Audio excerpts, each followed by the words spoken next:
Beliau bersama para asatidz, para ulama, para kita membuat semacam organisasi kedaerahan namanya Dairah Tauhid. Dia adalah ketua, saya adalah pembina. Terus yang ketiga, saya adalah wakil sekku Persaudaraan Alumni 212. Mungkin Bapak dan Ibu ada yang hadir di Akbar yang di Monas, itu saya wasekkumnya, dan saya koordinator nasional untuk relawan 212. Jadi ketika Raja Akbar 212 kemarin, saya adalah salah seorang istri komisi. Dalam rapat-rapat kita merasakan sebelum reuni itu Bapak dan Ibu, kita ingin umat Islam kita dari Sabang sampai Merauke bisa hadir di Monas ketika itu dan jumlah yang besar. Tapi di dalam hati kita bersama-sama masih kita ragu, karena reuni biasanya kan kalau jumlah sekolah itu bisa 100 orang, reuninya mungkin ada 50, makin lama berkurang 40, 10. Itulah reuni biasanya. Tapi alhamdulillah 212 Desember kemarin dalam rapat-rapat, kalau saja hadir 500.000 aja kita sudah berbahagia sekali. Tetapi Allah punya kehendak lain. Ternyata menurut hitungan banyak orang, ternyata yang hadir adalah lebih dari 13,4 juta orang. Kita doakan itu merupakan mudah-mudahan sinyal-sinyal daripada Allah sebagai wujud persatuan umat kita yang telah lama kita rindukan. Bahwa Rasulullah telah mengajarkan, Al-Quran mengajarkan kepada kita bahwa umat Islam adalah diperintahkan untuk bersatu. Wa'tasimu bihablillahi jami'an wa la tafarraqu. Berpegang teguhlah kamu kepada tali agama Allah dan janganlah bercerai-berai. Mudah-mudahan melalui reuni Akbar 212 dan insya Allah itu akan kita rawat selamanya sampai kapanpun Islam ada di muka bumi Indonesia ini. Kita jadikan momen itu untuk mempersatukan umat kita dari Sabang sampai Merauke. Mudah-mudahan juga menjadi inspirasi bagi dunia untuk mempersatukan umat Islam dari berbagai belahan dunia. Karena di dalam Islam itu kulit boleh berbeda, partai boleh berbeda, halakah boleh berbeda, organisasi kita boleh bermacam-macam, berbangsa-bangsa kita boleh berbeda, etnis suku kita boleh berbeda, tetapi kita dipersatukan di bawah panji la ilaha illallah. Itulah yang menjadi cita-cita kita bersama, sehingga umat Islam menjadi umat yang bersatu. Karena apa? Karena Rasulullah telah mengajarkan kepada kita, kalau bersatu itu kita akan bisa menjadi kuat. Kalau bercerai-berai kita akan menjadi lemah. Kita bisa melihat di dalam surah Al-Anfal misalkan, maka wala tanazamu, janganlah kamu berselisih. Karena kalau kita berselisih, maka persatuan itu akan sulit diwujudkan. Itu sebagai perkenalan dari saya. Pada kesempatan ini saya akan menyampaikan nantinya adalah tentang fatwa istimewa ulama kepada panjang. Tapi sebelum itu saya ingin menyampaikan dulu bahwa Rasulullah SAW memberikan penghargaan yang luar biasa kepada kaum muslimin yang hadir di pagi hari di masjid dengan salat berjamaah, seperti bapak-bapak dan ibu-ibu hari ini telah lakukan. Dalam sebuah hadis dikatakan, inna asqala salati alal munafiqina salatal isya wa salatal fajr. Sungguh sangat salat yang paling berat bagi orang-orang munafik itu adalah salat isya dan salat subuh. Kalau saja mereka itu mengetahui keutamaan salat subuh berjamaah di masjid itu, niscaya dia akan mendatangi masjid itu meskipun dalam keadaan neraka. Begitu disampaikan oleh Rasulullah kepada kita Bahkan Rasulullah melanjutkan di dalam hadisnya itu, Rasulullah ingin mendatangi perkampungan-perkampungan di mana mereka yang tidak salat berjamaah di masjid. Dan masjid itu akan diimami oleh orang lain, akan disuruh sekelompok orang untuk berjamaah dengan jamaah yang lain. Lalu Rasulullah akan pergi dengan beberapa orang untuk mendatangi rumah mereka yang tidak salat di masjid, mendatangi kampung-kampung yang mereka tidak salat di masjid. Lalu Rasulullah akan membakar rumah-rumah mereka itu. Bayangkan Bapak dan Ibu, Rasulullah, seluruh bangsa mengenal, mengetahui betapa Rasulullah adalah manusia yang paling sayang, yang paling santun, yang paling lembut, kasih sayangnya luar biasa kepada umatnya.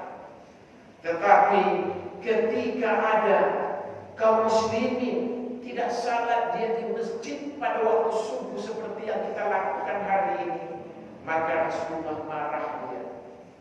Terlontar kata-kata Rasulullah ingin membakar rumah-rumah mereka yang tidak salat berjamaah di masjid di waktu subuh itu. Dan ini adalah hadis yang sahih disampaikan. Jadi ini adalah penghargaan Rasulullah kepada bapak dan ibu yang luar biasa hari ini, yang telah memenuhi panggilan Rasulullah untuk salat subuh berjamaah di masjid ini. Karena tidak ada alasan bagi kaum muslimin laki-laki terutama untuk tidak salat subuh berjamaah di masjid. Khusus kepada bunda-bunda kita, ibu-ibu kita masih ada keringanan dikasihkan Rasulullah. Itu karena apa? Karena boleh jadi karena di rumah mungkin ada dia mempunyai bayi yang harus dia susui.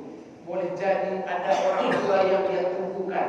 Kalau saja misalkan semua tidak ada dia punya kesanggupan untuk mendatangkan masjid itu, maka ibu-ibunya pun, apalagi ada kajian-kajian seperti ini, maka itu adalah kewajiban kita untuk mendatangi majelis-majelis seperti ini.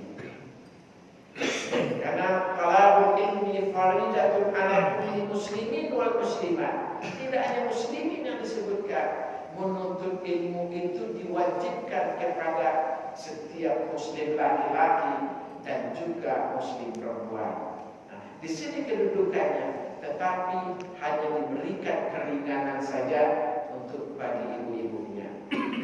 Jadi saya lihat hari ini ibu-ibu kita kalah banyak dengan bapak-bapaknya, Bu. Kalah, Bu, ya. Jadi besok-besok kepada yang tetangga, anak-anak, saudara-saudara, ibu-ibu kita semuanya kita ajak, siap, Bu, ya? Siap, Bu? Ibunya siap, ya? Jangan kalah sama bapak-bapaknya. Kecuali yang di rumah ada yang ditunggukan bayi, itu hanya rusak dikasihkan sama Rasulullah kepada ibu-ibu. Tetapi ketika ada majelis-majelis ilmu itu, maka wajib kita menghadirinya bersama. Kita bisa menyaksikan betapa negeri-negeri muslim pernah Islam berjaya 800 tahun di Andalusia. Itu karena apa? Karena membudayakan ilmu pengetahuan. Orang-orang Eropa belajar Islam ke Andalusia, ke negeri muslim. Orang-orang Eropa sekolah di Toledo, di perguruan tinggi muslim di Andalusia, itu di Eropa. Orang-orang Eropa belajar ke Andalusia. Makanya Islam sempat jaya 800 tahun. Tetapi ketika kemundurannya itulah, setelah 800 tahun Islam mundur di sana, nanti akan kita kaji sebab-sebabnya. Jadi apa yang ingin saya sampaikan yang pertama adalah penghargaan Rasulullah kepada kita yang sudah hadir di majelis ini. Di dalam hadis yang lain disebutkan bahwa Rasulullah menyatakan lan yalijan nara ahadan qabla tulu'is syamsi wa qabla ghurubiha. Tidak akan masuk neraka kepada mereka yang datang salat asar dan salat subuh. Terutama tentu adalah salatnya berjamaah. Jadi begitu jaminan daripada Allah, dijamin kita menjadi tamengnya neraka. Salat berjamaah di masjid ini, hadir kita di masjid waktu subuh seperti hari ini adalah ini merupakan tamengnya neraka. Dan ini adalah hadis yang sahih disampaikan Rasulullah kepada kita. Begitu pula, man shalla fardhaini dakhala al-jannah. Siapa yang salat kepada dua waktu dingin, dua waktu dingin itu adalah asar dan salat subuh, maka dia dakhala al-jannah. Siapa yang salat pada dua waktu dingin, salat asar dan salat subuh, maka dia menjadi itu membuka kunci daripada surga. Jadi 3 hadis yang saya sampaikan, mudah-mudahan itu menjadi inspirasi kepada kita Bapak dan Ibu untuk mengajak lagi saudara-saudara kita, anak kita, keponakan kita, semua orang-orang kita cintai. Kita ajak, kita rapikan masjid kita. Tidak mungkin Islam akan jaya di Indonesia ini. Tidak mungkin Islam akan jaya di muka bumi ini kalau masjid-masjidnya kosong, kalau masjid-masjidnya sepi. Saya pernah beberapa tahun yang lalu, 3, 4, 5, 6 tahun yang lalu, suatu Sumatera Barat pernah terkena gempa. Saya salat di suatu masjid. Subuh saya datang bersama relawan. Saya menemukan di masjid cuma garingnya saya 1 orang. Lalu saya pindah ke lokasi yang lain lagi. Saya membawa tukang urut dari Cimande sekitar 7 orang untuk mengurut mereka-mereka yang patah tulang. Ketika subuh datang, asar datang, maghrib datang, isya datang, kita para relawan hadir di masjid. Tapi ketika itu kita menemukan di masjid justru hanya diramaikan sama saudara-saudara kita yang dari relawan. Tapi alhamdulillah Bapak dan Ibu, 2 tahun yang lalu saya salat lagi di masjid yang sama. Kalau ketika gempa yang lalu tidak ada orang setempat yang salat, alhamdulillah 2 tahun yang lalu saya kebetulan dapat jadwal mengaji di Sumatera Barat. Saya salat di masjid yang sama, sudah ada 2 saf, menggembirakan kita. Mudah-mudahan ini adalah merupakan awal dari kebangkitan daripada Islam itu.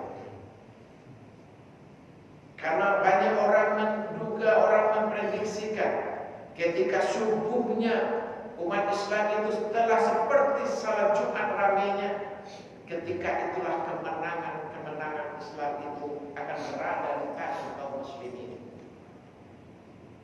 Tetapi kalau misalkan subuh kita di masjid hanya garingnya saja, hanya pengurus saja 2-3 orang, rasa-rasanya itulah yang disampaikan oleh hadis Rasulullah tadi. Maka Rasulullah sangat marah kepada mereka. Dia muslim tapi dia tidur terlena subuh hari. Jangankan hanya dia tidur, salat di rumah saja Rasulullah masih ingin membakar rumah mereka yang tidak salat berjamaah di masjid itu. Begitu pentingnya, begitu dasarnya salat subuh berjamaah di masjid itu. Saya ingin bertanya kepada Bapak dan Ibu, hari ini kita begitu semangatnya semuanya. Kalau saya lihat dari wajah-wajah kita, mayoritas kita pasti sepertinya memang di atas 40, ada 1-2 anak kita. Saya ingin berpesan kepada jemaah sekalian, kalau hari ini kita serius kita mengaji di sini, kita tidak ingin besok lusa kita yang tua-tua saja ada di masjid. Saya sampaikan kepada Bapak dan Ibu, kita ajak anak kita ajak semua keluarga kita ke masjid. Salat itu hanya paling, ya kalau tidak ada pengajian paling 15 menit, setengah jam tidak lebih. Tetapi kemuliaan fardu yang kita laksanakan adalah panggilan Allah dan panggilan Rasul yang luar biasa kita laksanakan. Saya ingin bertanya kepada Bapak dan Ibu, siapa yang mengajak lebih banyak lagi anak-anak semua kita? Insya Allah siapa ya? Kenapa kalau misalkan kita yang tua-tua saja, yang di atas 40-50 sudah meramaikan masjid, kita khawatir 10-20 tahun lagi jangan-jangan masjid kita tidak bertambah luas, masjid kita mungkin akan menjadi berganti seperti di daerah-daerah lain. Di Andalusia itu Islam hari ini hanya tinggal nama, tidak ada lagi kaum muslimin hari ini di sana. Padahal di sana Islam pernah berjaya selama 800 tahun. Jadi bukan tidak mungkin Islam di tanah air kita ini, di desa kita ini, di daerah kita ini, di komplek kita ini, di DKI ini, di Indonesia ini akan punah. Bisa kalau kita umat-umatnya ini tidak mengajak generasi-generasi pelajar kita untuk hadir di masjid. Kewajiban kita lah mengajak anak-anak kita. Saya punya anak umurnya 7 tahun, Bu. Namanya Amira. Ya, kakaknya Zen. Umur berapa Zen? 14? 17 kakaknya. Ya. Ada kakaknya lagi 18 tahun. Tadi saya mau bawa di sini semua. Tiba-tiba mamanya sakit. Akhirnya yang anaknya bertiga saya suruh nungguin mamanya karena kurang sehat. Tiba-tiba kurang sehat karena kemarin kecapean kerja sampai malam, malamnya kena hujan lagi. Akhirnya saya biasa semua anak saya bawa. Kalau Sabtu Minggu saya bawa semuanya. Dari yang 7 tahun punya sampai yang udah 18 tahun itu saya bawa. Saya bangunkan dia, nak bangun nak. Bapak tidak bisa membela kamu sedetik pun di akhirat nanti. Karena Allah memerintahkan kamu untuk salat subuh berjamaah di masjid. Ayo kita bangun ke masjid kita. Kalau kamu ngantuk sekali nanti kamu kembali dari masjid boleh tidur lagi. Walaupun itu tidak bagus, tidak apa-apa lah dulu. Nah, begitu saya bujuk dia. Akhirnya sampai yang tadi itu anak yang 7 tahun udah siap-siap mau berangkat juga. Saya jam 3 dari rumah, dari Selipi saya. Udah siap mau berangkat, tapi saya bilang udah. Amira ini mama aja ya, mama kurang sehat. Mama kan agak demam dikit, sama Caca udah dari rumah. Akhirnya dia gak ikut. Nah, saya ini begitu, mungkin ada bapak dan ibu punya anak dan cucu. Mereka semua kita jadi masjid. Kita sadarkan mereka. Kalau bukan kita yang mensyiarkan agama kita, tidak mungkin kita berharap kepada orang lain. Harus bergantung kepada kita. Siap ya, Bu ya? Bapak dan Ibu siap ya? Allah Akbar. Takbir. Mudah-mudahan Allah mengijabah keinginan kita bersama ingin mengajak meramaikan lagi. Semoga kalau hari ini 2019, 2020, 2021 salat subuh kita hadir di sini sudah seperti salat Jumat. Amin. Siap ya, kita doakan seperti salat Jumat. Amin ya rabbal alamin. Itu Bapak dan Ibu yang dimuliakan oleh Allah Subhanahu wa taala, sebagai pengantar dari saya. Betapa dahsyatnya salat subuh itu yang dipesankan Rasulullah kepada kita. Betapa itu pentingnya bagi kita. Sebelum kita lanjut kepada poin yang menjadi materi kita hari ini, closingnya bahwa Rasulullah selalu subuh itu adalah waktu kemenangan. Jadi jangan main-main. Waktu kemenangan adalah subuh itu. Maka setiap pertempuran peperangan yang dipimpin Rasulullah, yang dipimpin oleh para sahabat, pasukan-pasukan Islam selalu dimulai dengan waktu subuh. Dan itu selalu dimenangkan oleh Rasulullah bersama sahabat. Tidak pernah pertempuran apapun bentuknya dimulai setelah salat zuhur, setelah maghrib, jam 10, kapan selalu dari salat subuh. Itu artinya adalah subuh itu adalah waktu kemenangan. Jadi jangan kita kaum muslimin meninggalkan waktu kemenangan ini. Kita memulai kehidupan dengan subuh ini, karena ini yang diajarkan Rasulullah SAW. Dan insya Allah, dan saya yakin sesuai dengan tuntunan Al-Quran dan Sunnah kita umat Islam untuk memulai dari subuh ini, insya Allah umat Islam akan menjadi tuan di negeri sendiri, tidak akan menjadi penonton di negeri sendiri. Ketika kita telah meramaikan masjid, kita memulai kehidupan kita, ibadah kita, kehidupan kita, pekerjaan kita. Setelah dari masjid kita pengajian, setelah itu kita memulai kehidupan. Insya Allah kita akan mendapatkan kemenangan-kemenangan seperti yang dijanjikan oleh Rasulullah SAW. Amin ya rabbal alamin. Bapak dan Ibu yang dimuliakan oleh Allah Subhanahu wa taala. Materi kita adalah saya ingin menyampaikan bahwa 26 Januari tahun 2009 di Padang Panjang telah dilaksanakan ijtima ulama yang berasal dari seluruh provinsi, seluruh 34 provinsi dari Indonesia. Tempatnya diadakan adalah di Pesantren Putri.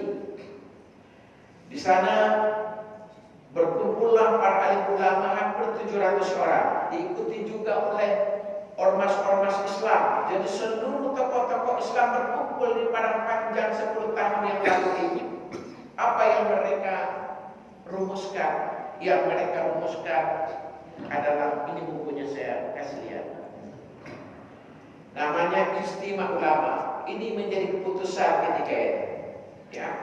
Ini dirumuskan di Padang Panjang itu. Banyak hal yang diputuskan yang terkait dengan kepentingan umat Islam. Tapi ketika itu yang viral di media-media, di koran-koran televisi adalah haramnya merokok.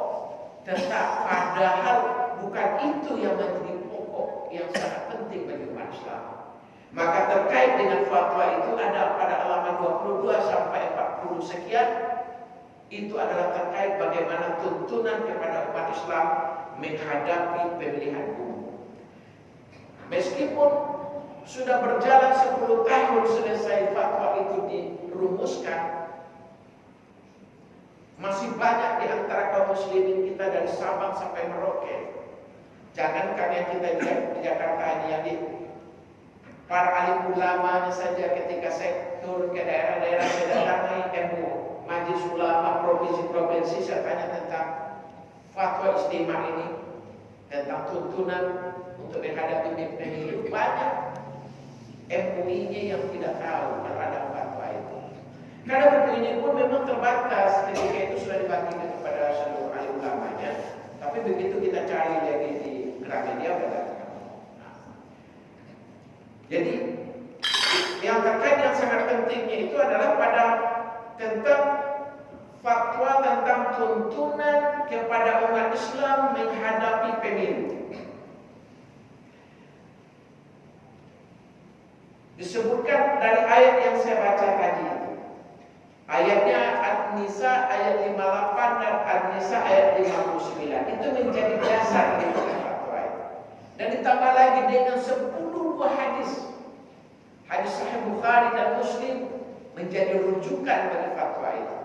Dan ditambah lagi dengan pendapat As-Sunnah, ditambah lagi dengan pendapat dari Ibnu Taimiyah, ditambah lagi dengan pendapat daripada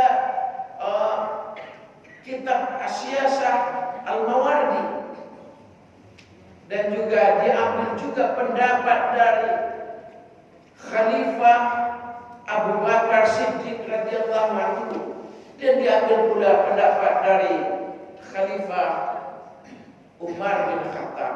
Jadi fatwa ini memang sangat komprehensif dari sumber dalil-dalil. Jadi sangat tidak terbantahkan.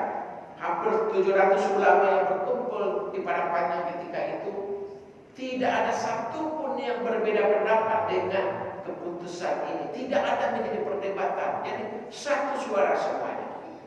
Maka isi daripada fatwa itu adalah, yang pertama adalah umat Islam itu adalah wajib ikut melakukan pemilihan. Adanya pemilu umat Islam itu adalah merupakan sarana yang dilaksanakan oleh pemerintah, dan umat Islam wajib mengikuti pemilu itu. Itu satu. Yang kedua, umat Islam itu diwajibkan untuk memilih. Itu adalah memilih, dan pandangan Islam itu adalah merupakan hal kewajiban, dan tidak memilih dalam arti bahasanya adalah golput, itu adalah haram hukumnya. Itu yang diputuskan dalam fatwa itu. Jadi umat Islam itu haram golput. Bapak dan Ibu tahu tidak, kalau tahun 2014 ada 46 juta umat Islam kita yang golput. Diperkirakan 90%-nya adalah umat Islam. Kalau 90% dari 46 juta, coba berapa umat Islam yang golput? Sementara partai pemenang pemilu cuma 23 juta suaranya. Jadi golput lebih kuat 2 kali lebih dari partai pemenang pemilu. Begitu juga tahun 2009, golputnya 49 juta lebih. Hampir 50 juta umat Islam yang golput. Itu adalah 90% yang umat Islam. Jadi dari mimbar ini, mulai Bapak dan Ibu Semoga kita menyampaikan kepada seluruh keluarga kita, jangan lagi ada di antara kita yang golput. Kita menyayangkan kalau ada kelompok-kelompok yang mengajak untuk golput. Seharusnya ini adalah yang menyampaikan juga adalah pemerintah bersama para MUI yang lain. Tetapi karena kita tahu bahwa Majelis Ulama Indonesia tidak mempunyai dana yang cukup untuk mensosialisasikan fatwa ini, sehingga umat kita banyak yang tidak tersampaikan daripada hasil fatwa yang luar biasa tadi. Kemudian yang ketiga disampaikan, di samping umat Islam itu wajib memilih pemimpinnya, lalu disebutkan di situ siapa yang menjadi pemimpin itu. Kriterianya apa? Disebutkanlah yang pertama yang wajib kita pilih di seluruh level pemimpin adalah mulai dari RT, RW, camat, bupati, wali kota, gubernur, bahkan sampai presidennya. Begitu juga DPR tingkat 1, DPR tingkat 2, DPR pusatnya dan DPD-nya telah diputuskan sama alim ulama kita berdasarkan Al-Quran dan sunnahnya tadi, berdasarkan Al-Quran dan hadis yang telah dirujuk yang saya sampaikan tadi, bahwa persyaratan ataupun kriteria daripada seorang pemimpin itu atau wakil rakyat itu adalah yang pertama dia harus beriman, yang kedua dia harus bertakwa, yang ketiga dia harus jujur atau siddiq, yang keempat dia harus terpercaya atau amanah, yang kelima dia harus aktif ataupun aspiratif ataupun tabligh, dan yang keenam dia harus mempunyai kemampuan ataupun fatana, dan yang ketujuh kriterianya adalah memperjuangkan kepentingan umat Islam. Jadi 7 hal ini adalah merupakan telah diputuskan oleh alim ulama seluruh Indonesia, merupakan tuntunan kepada umat Islam yang hampir 90% di negeri ini. Siapapun yang kita pilih dalam pilkada, pilpres, pemilu, apapun bentuknya harus merujuk kepada 9 hal ini. Dia harus beriman, bertakwa, jujur, siddiq, tabligh, amanah, fatanah, dan memperjuangkan kepentingan umat Islam.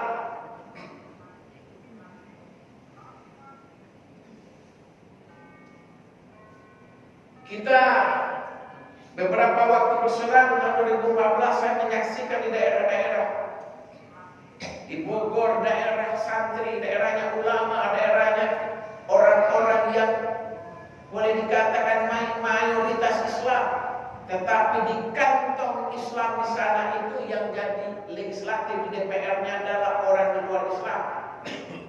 Begitu juga di Sukabumi, di beberapa daerah di Kalimantan Barat, banyak di berbagai daerah kita menemukan seperti itu. Kaum muslimin memilih orang di luar dia yang menjadi pemimpin dan menjadi DPRD tingkat 1, tingkat 2. Padahal dalam istimewa ulama yang dihadiri oleh 700 ulama hampir tidak pada panjang itu telah menyusun satu ketetapan yang berdasar dengan Al-Quran dan Sunnah, bahwa pemimpin yang kita pilih itu wajib yang beriman, bertakwa, siddiq, tabligh, amanah, fatanah, dan memperjuangkan kepentingan umat Islam. Artinya umat Islam haram jika kita memilih orang yang tidak beriman, haram kita memilih orang yang tidak bertakwa, haram kita memilih orang yang tidak jujur atau tidak siddiq. Kita juga haram memilih orang yang tidak terpercaya, yang tidak amanah. Kita juga haram memilih orang yang tidak aktif, tidak aspiratif, dan tidak tabligh.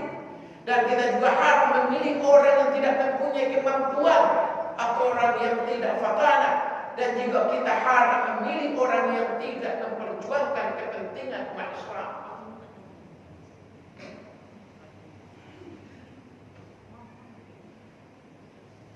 Saya tidak punya kepentingan untuk kampanye dan lain, tidak ada urusan saya. Saya ulama, saya mubalik, saya ustaz. Urusan kampanye dan urusan partai-partai. Tetapi yang saya sampaikan ini adalah tuntunan daripada ulama, tuntunan daripada agama kita dalam memilih pemimpin. Dan harusnya negara yang membiayai untuk mensosialisasikan ini. Masing-masing agama silakan memberikan tuntunan kepada agama masing-masing. Itulah wujud daripada Pancasila ketuhanan yang Maha Esa itu. Itulah wujud dari pasal 29 ayat 1 dan ayat 2. Bahwa kebebasan beragama diajamin oleh negara. Negara akan mensosialisasikan agama masing-masing. Kalau hari ini kita sebagai bahagian daripada umat telah menyampaikan dengan swadaya kita masing-masing, ini artinya kita termasuk masih almanar menurut Bapak dan Ibu sudah luar biasa. Kita bersama-sama sudah mengerjakan pekerjaan negara. Hari ini yang kita kerjakan adalah pekerjaan negara Bapak dan Ibu, mensosialisasikan fatwa istimewa ulama ini. Saya sampai ke Sumatera, ke Lampung, ke Kalimantan. Ini kemarin, hari ini kalau saya ada di Jakarta ini karena kebetulan kemarin kita habis munajat akbar di Monas. Jadi Pak Jas karena ada munajat makanya ada di sini. Kalau enggak ini jadwal saya kebetulan harusnya di NTB. Jadi alhamdulillah saya bisa bersilaturahim dengan Bapak dan Ibu semuanya. Jadi kita dari 212 kita mensosialisasikan ke seluruh negeri, ke belahan-belahan di mana daerah-daerah tentang bagaimana tuntunan Majelis Ulama Indonesia dalam menghadapi pemilihan umum, dalam menghadapi pilkada, dalam menghadapi pilpres. Umat Islam wajib menggunakan suaranya. Haram umat Islam itu golput. Kenapa? Karena telah dijelaskan tadi itu. Kalau umat Islam golput, sementara orang non-Islam memilih. Kalau umat Islam golput, sementara orang liberal memilih, orang munafik memilih, orang komunis memilih, orang yang anti-Islam memilih, orang yang di luar Islam memilih, orang LGBT memilih, orang yang benci kepada Islam memilih. Bahkan kita menyaksikan di televisi, di koran-koran, orang gila memilih. Bayangkan kalau bapak-bapak dan ibu-ibu, orang-orang yang baik, orang-orang yang saleh, orang-orang Islam yang baik-baik tidak memilih, golput, bagaimana jadinya negeri kita ini?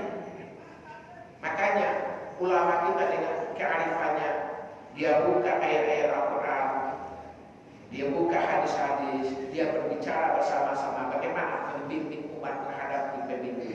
Makanya dirumuskanlah dengan 7 kriteria. 7 bimbingan kepada umat Islam untuk menghadapi pemilu. Bapak dan Ibu tahu tidak? Kalau hari ini lebih daripada 300 kepala daerah kita, apakah itu bupati dia, apakah itu wali kota dia, apakah itu gubernur dia, menjadi pesakitan di KPK sana. Itu karena apa? Karena yang kita pilih selama ini tidak sesuai dengan tuntunan daripada istimewa ulama ini. Kita mendapatlah pemimpin-pemimpin kita yang tidak amanah, pemimpin-pemimpin kita yang tidak fatana, pemimpin-pemimpin kita yang tidak jujur, yang tidak memperjuangkan aspirasi umat Islam, yang tidak memperjuangkan kepentingan bangsa dan negara.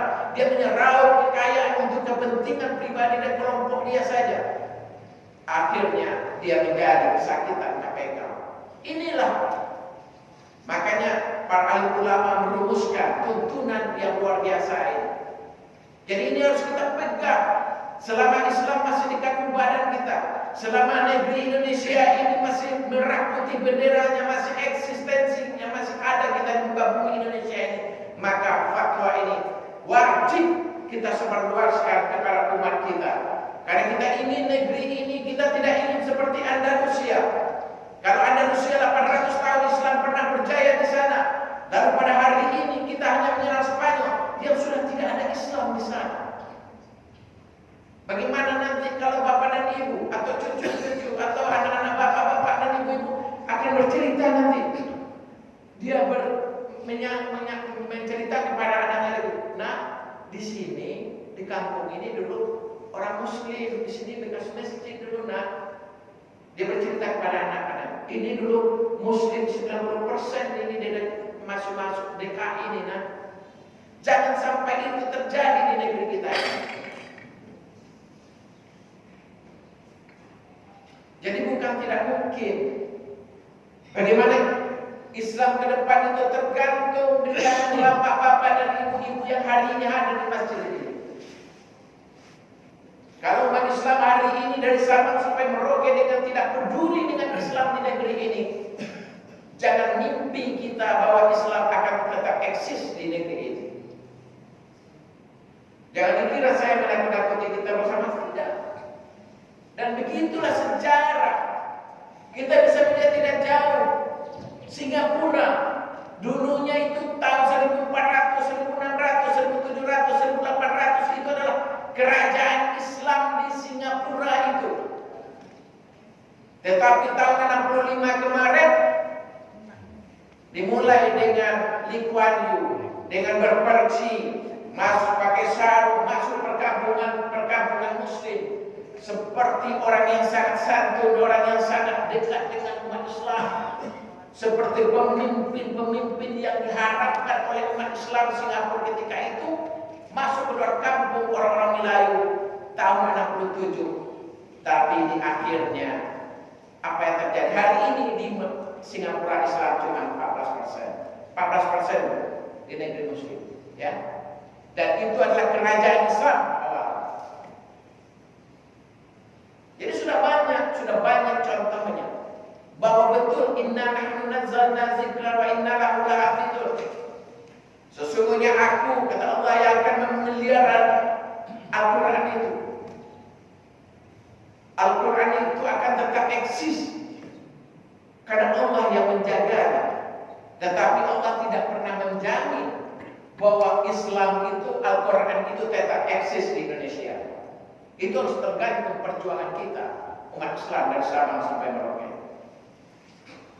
Kalau umat Islam Indonesia peduli dengan Islam, berjuang mengajak anak dan generasi untuk mengembangkan Islam, untuk merawat Islam, untuk senantiasa Islam ini kita wariskan kepada anak cucu kita, betul, setuju kita bahwa insya Allah inna nahnu nazzalna dzikra wa inna lahu lahafizun. Insya Allah akan juga menjaga Islam itu tetap eksis di Indonesia. Tetapi kalau melalui tangan bapak-bapak dan ibu-ibu, kalau melalui tangan anak-anak dan cucu kita, Islam tidak kita rawat, tidak kita amalkan, tidak kita kembangkan, tidak kita dakwahkan kepada umat negeri ini, maka boleh jadi suatu saat juga Indonesia bisa juga seperti Spanyol itu, yang hari ini kita hanya bisa berdikaya bahwa di Andalusia, Spanyol itu adalah Andalusia. Di Andalusia itu Islam pernah berjaya selama 800 tahun. Kita hanya bisa bersejarah seperti hari ini. Bahwa perguruan tinggi Islam ada di Andalusia, ada pun di Toledo. Orang-orang Eropa belajar Islam di Andalusia. Negeri Muslim Andalusia itu di seluruh dunia menjadi harum namanya, semua dunia belajar, menjadi pusat peradaban Islam, pusat ilmu pengetahuan. Tapi apa kata setelah 800 tahun Islam habis di sana. Tahukah bapak-bapak dan ibu-ibu bagaimana Islam di Andalusia itu dihabisin? Ternyata dengan undang-undang perlahan-lahan 500 tahun Islam berjaya di sana. Mulai 600 tahun undang-undang dibuat sedikit-sedikit. Mulai menjelang 700 tahun dibikin undang-undang sedikit-sedikit lagi yang mencakup Andalusia sampai dengan 800 tahun, dan akhirnya Islam perlahan-lahan dilemahkan dengan undang-undang. Akhirnya Andalusia, akhirnya rajanya begitu dikalahkan sama orang-orang Kristen ketika itu hanya dengan 3 pilihan. Pertama, dia bersedia dibunuh kalau tetap di Andalusia, atau kedua dia harus meninggalkan Andalusia itu, eksodus dia, atau yang ketiga pindah agama Kristen. 3 pilihan. Silakan, mau di Andalusia dibunuh, atau pindah agama Kristen, atau eksodus. Tidak ada pilihan kecuali itu. Mereka lakukan dengan undang-undang, mencaplok Andalusia diawali dengan undang-undang. Karena Andalusia itu adalah negara yang sangat kuat. Kalau tidak digerogoti dengan perlahan-lahan, digerogoti dikit-dikit dengan undang-undang, dicaplok dikit-dikit dengan undang-undang. Jadi pola ini pun saya ingatkan kepada kita, persis juga yang dilakukan di negeri ini. Kita dengan undang-undang perlahan-lahan di DPR sana itu, konsultannya juga dari asing dan segala macam, untuk mencaplok negeri ini. Itu yang sedang terjadi di negeri ini. Saya bisa bertanggung jawabkan seluruh omongan saya. Undang-undang dulu ada perda-perda yang berbau syariah lebih 3 ribuan. Kalau saya tidak salah beberapa waktu berselang, Mendagrinya mencabut perda itu, membatalkan, diprotes seluruh umat Islam. Ternyata lebih lanjut presidennya menghabiskan seluruh undang-undang yang berbau syariah. Ini fakta yang kita bicarakan. Kemudian ada lagi, hari ini kita yang paling aktual sekarang undang-undang PKS. Isinya adalah undang-undang itu adalah bagaimana melegalkan perzinahan, melegalkan kawin sejenis, melegalkan lesbi, melegalkan homoseks. Itu draft undang-undang itu setelah dirumuskan oleh ormas-ormas Islam gabungan. Begitu selesai digodok, saya dapat informasinya draftnya dikirim ke Australia, difinishing sama ketua LGBT-nya Australia. Lalu draft yang setelah difinishing sama ketua LGBT Australia dikirim ke anggota dewan. Lalu itu yang diprakarsai sama Partai Merah di sana untuk digolkan. Dikasihlah nama undang-undang PKS. Saudara PKS nggak ada kaitan dengan PKS. Ini undang-undangnya namanya sangat Islami, tetapi isinya naudzubillah. Ini apa namanya, ibaratnya minyak onta tapi isinya babi. Namanya kan bagus sekali. Nah, negeri ini sedang diberlakukan kayak begitu. Perlahan-lahan sedikit-sedikit dicaplok dengan undang-undang. Dan puluhan undang-undang yang bertujuan seperti itu. Makanya alim ulama kita mengamanahkan kepada kita, ketika kita memilih satu lembar suara itu, kita wajib memilih orang yang beriman, bertakwa, sindik, tabligh, amanah, fatanah, dan memperjuangkan kepentingan Islam. Itu di situ fungsinya. Ketika dia memperjuangkan kepentingan Islam, artinya dia memperjuangkan kepentingan bangsa ini. Karena umat Islam yang hampir 90% ini adalah, ketika kita bicara Islam, kita artinya kita bicara bangsa.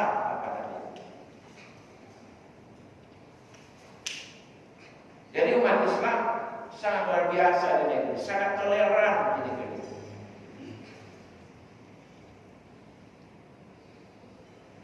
Meskipun ketika pergerakan kemerdekaan Indonesia, begitu negeri ini merdeka, umat Islam langsung kembali dia ke baraknya masing-masing. Negara dijalankan sama pemerintah. Tidak mau dia mengambil untuk berebut kekuasaan dan lain-lain. Begitulah umat Islam sampai hari ini. Tapi kalau menurut saya ke depan, umat Islam tidak bisa lagi menjadi penonton seperti awal-awal kemerdekaan itu. Karena setelah 73 tahun kita merdeka, bukan kebaikan yang kita dapatkan yang lebih-lebih untuk bangsa kita ini. Justru kita mengkhawatirkan eksistensi bangsa kita ini ke depan.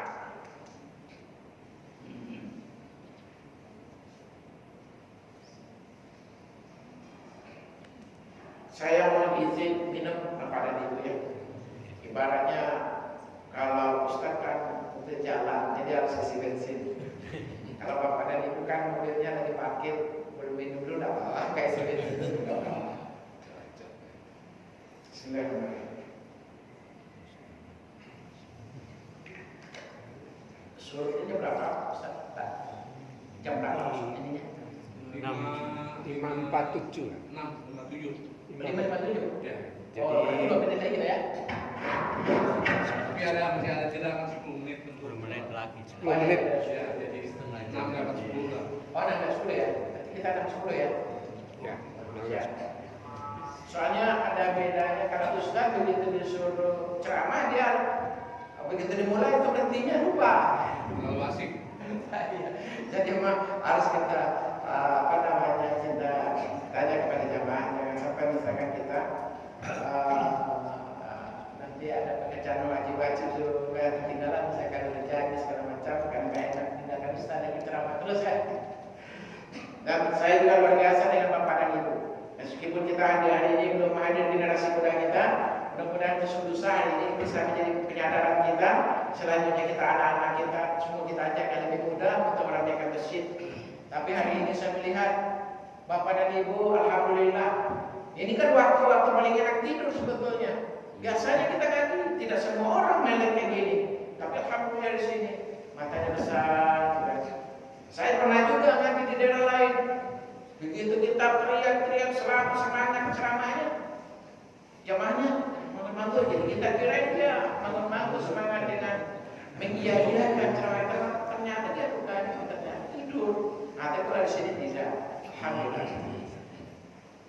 Begitu juga sebetulnya kalau tempat-tempat pengajian ini paling enak tidur gitu. Jadi kalau Anda mungkin saudara kita yang susah tidur, itu jadi pengajian.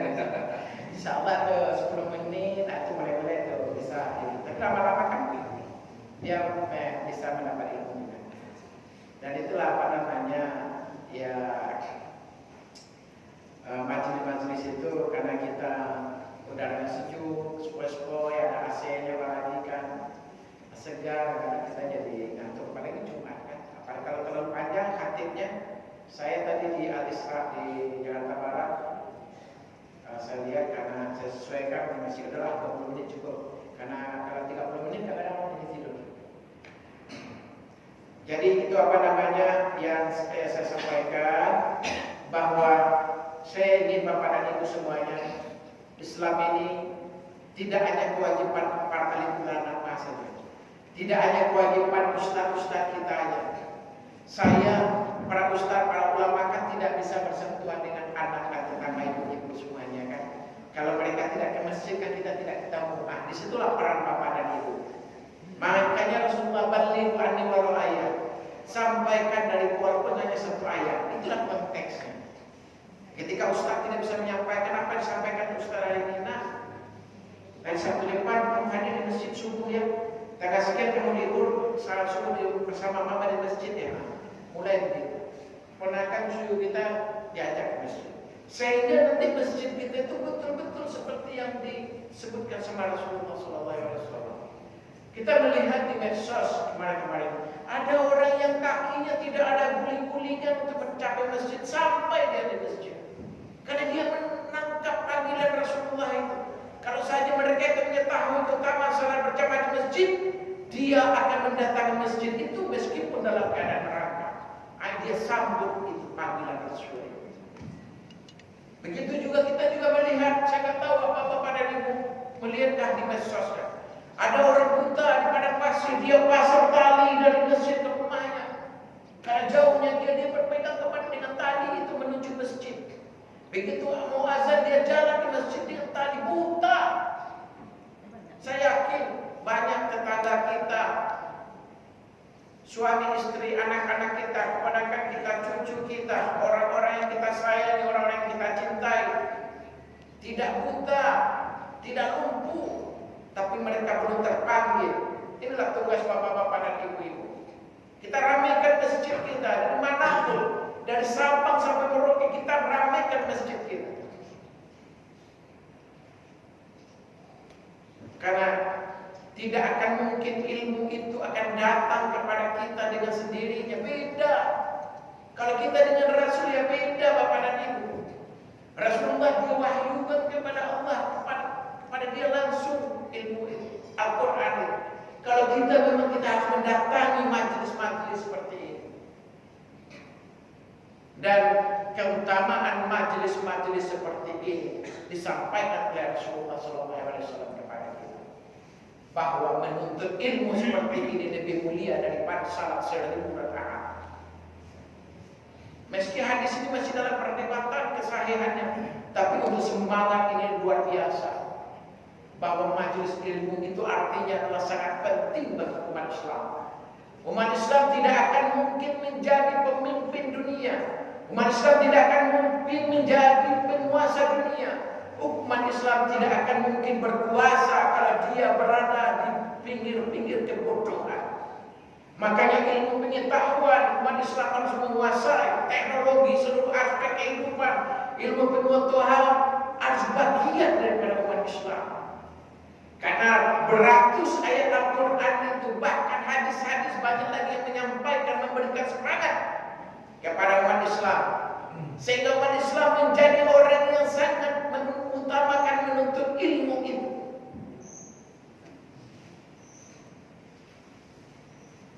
Utlubul ilma minal mahdi lal lahdi. Tuntutlah ilmu itu sampai kita ke liang lahat. Begitu semangat yang luar biasa diajarkan Rasulullah kepada kita.